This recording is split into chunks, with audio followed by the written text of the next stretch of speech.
selama ini kan beliau bisa akan menunjukkan bahwa beliau dari warga NU kan. Orang NU itu kan dikenal sebagai warga yang tasamuh ya, ormas yang tasamuh. NU Muhammadiyah itu dua ormas yang tasamuh. Artinya ada toleransi di dalam menyikapi perbedaan pendapat. Samping tawasud, pertengahan juga ada tawazun. Selalu mencari bagaimana kondisi ini tetap stabil. Saya kira yang dicari seperti itu.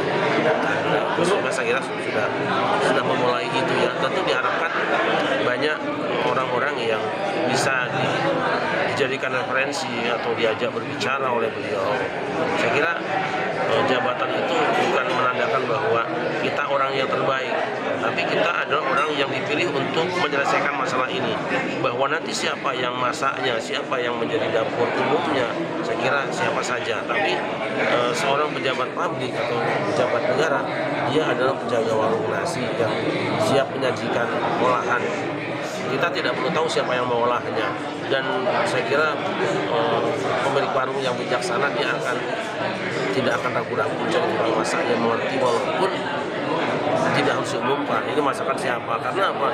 Bagaimanapun yang kita jual, yang kita sajikan itu ingin supaya orang menikmati, apapun juga namanya, itu biasanya muncul karena ada sebuah kebutuhan. Dan kebutuhan itu setelah mengalami proses panjang karena persoalan-persoalan kebangsaan yang pernah dirasakan selama ini, dan dikhawatirkan dia akan muncul di hari yang akan datang. Konflik-konflik kepentingan dan pemikiran di dalam menghadapi pilpres, misalnya kan pilkada, ini juga membutuhkan kedewasaan anak-anak bangsa di dalam bersikap ya, sehingga keragaman itu bisa dipahami sebagai sebuah keragaman, keindahan ya. Selama ini orang kan memahami bahwa kalau beda itu musuh, beda itu ini benar itu salah. Kita butuh orang yang memahami itu bahwa keragaman yang keragaman, perbedaannya perbedaan. Perbedaan di dalam pilihan itu nanti bisa dipahami sebagai perbedaan seperti orang milih masakan kan. Orang sedang pesta di kondangan rame-rame, masakannya kan macam-macam. Mana yang Anda suka silahkan dinikmati, yang tidak suka tinggal saja. Tapi tidak boleh komentar kepada kesukaan orang lain, apalagi membuang masakan yang akan disantap orang lain. Saya kira perjalanan anak bangsa selama lebih kurang 98 sampai sekarang, jadi meniscayakan adanya badan ini, meniscayakan ya.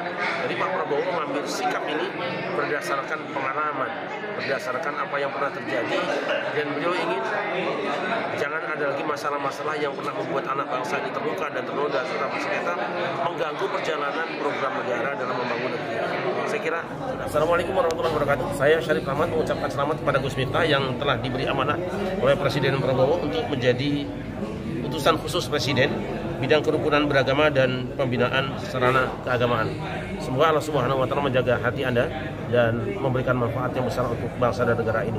Barakallahu fikum. Assalamualaikum warahmatullahi wabarakatuh. Assalamualaikum warahmatullahi wabarakatuh. Saya Reza Zulkifli mengucapkan selamat kepada guru kami Gus Miftah Rahman yang telah dipercaya mengemban amanah besar dari Bapak Presiden Prabowo menjadi utusan khusus Presiden bidang moderasi beragama. Ini luar biasa. Jadi ini beliau sudah teruji dan sudah diakui. Beliau ini mewarisi Gus Dur, baik itu menjaga toleransi, kebinekaan, dan ini cocok sekali beliau di tempat ini. Beliau sangat takzim pada para ulama sepuh dan beliau juga menebarkan kedamaian. Beliau sering ceramah di kalangan Nasrani, kalangan Hindu, Buddha. Beliau merangkul. Selamat Gus Miftah. Mudah-mudahan akan banyak yang jadi Gus Miftah. Gus Miftah ini banyak menjadi inspirasi buat yang muda-muda gimana kita ini hebat kalau kita menjaga kebinekaan dan toleransi yang sangat kuat. Assalamualaikum warahmatullahi wabarakatuh.